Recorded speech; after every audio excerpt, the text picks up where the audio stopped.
আসসালামু আলাইকুম। আজ আমি আপনাদের মাঝে ভিডিও নিয়ে আসছি একটি রাইস কুকার 30 দিন চালালে কত টাকা বিল আসে। অনেকেরই ভুল ধারণা আছে যে রাইস কুকারে চালালে অনেক টাকা বিল আসে। চলুন শুরু করা যাক। এখানে আছে একদিনের এনার্জি খরচ। দেখুন এখানে লেখা আছে, ভিডিওটি বড় হবে তাই আগেই লিখে রাখছি একদিনের এনার্জি খরচ। তো আমরা যে সকল রাইস কুকার ইউজ করে থাকি 700 ওয়াট এবং 1000 ওয়াট হয়ে থাকে। তো এখানে দেখুন যে E=P গুণ টি, এটি একটি সূত্র রাইস কুকারের, যেহেতু বিল বের করার একটি সূত্র।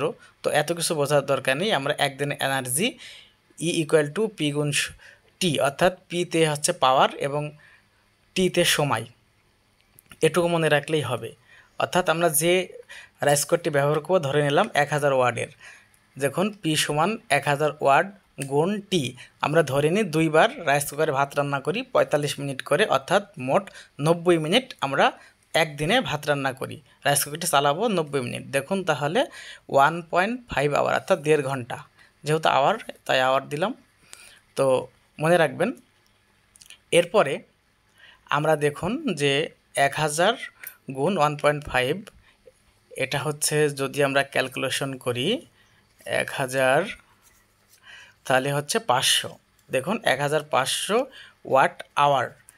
হ্যাঁ, তো এটা গুণ করে হলো, ক্যালকুলেশন করে হলো 1500 ওয়াট আওয়ার। তো এই ওয়াট আওয়ারকে আবার আমরা যদি 1000 দিয়ে ভাগ দিই তাহলে আসবে আপনার কিলো ওয়াট আওয়ার। দেখুন ভাগ 1000,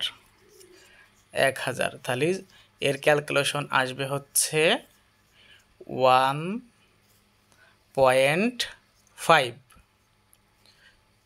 কিলো ওয়াট আওয়ার। তাহলে আমরা বুঝলাম যে একদিনের এনার্জি খরচ হবে আমাদের 1.5 ইউনিট সমান, অর্থাৎ আমরা জানি 1000 কিলো ওয়াট আওয়ার সমান 1 ইউনিট, অর্থাৎ একদিনের খরচ হবে 1.5 কিলো ওয়াট আওয়ার, অর্থাৎ 1.5 ইউনিট।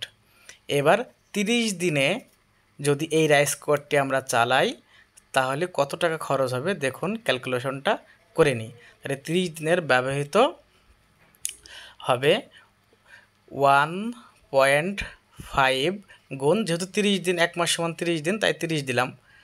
এবার গুণ করলে হবে আপনার 45 ইউনিট, অর্থাৎ কিলো ওয়াট আওয়ারের এর সমান হচ্ছে, আপনারা মনে রাখবেন যে এটা ইউনিট। হ্যাঁ, kilowatt hour 1000 kilowatt hour সমান 1 ইউনিট, অর্থাৎ 45 কিলো ওয়াট আওয়ার, অর্থাৎ 45 ইউনিট।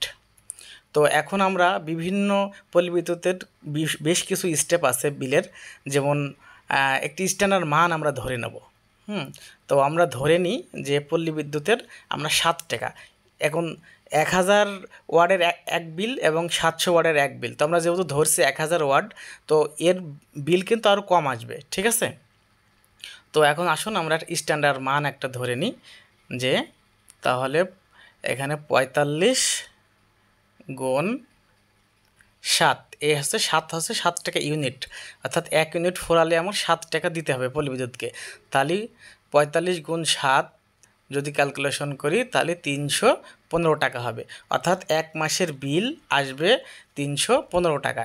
একটি রাইস কুকার 1000 ওয়াটের একটি রাইস কুকার চালালে হবে 315 টাকা বিল। তো অনেকেরই ভুল ধারণা ছিল, আশা করি আজকে আপনাকে ভুল ধারণা চলে যাবে। তো যারা আমার ভিডিওটি ফেসবুক থেকে দেখছেন তারা সবাই লাইক কমেন্ট করবেন, এবং যারা আমার ইউটিউব থেকে দেখছেন অবশ্যই আমার চ্যানেলটিকে সাবস্ক্রাইব করবেন এবং আমার পাশেই থাকবেন। দেখুন 30 দিনে বিল আসবে 315 টাকা। তো আজ থেকে আপনারা জেনে গেলেন খুব সহজে যে 30 দিনে একটি রাইস কুকার চালালে কত টাকা বিল আসে। অনেকেরই ভুল ধারণা ছিল। তো আমার চ্যানেলের পাশে থাকবেন এবং আমাকে সাবস্ক্রাইব করবেন।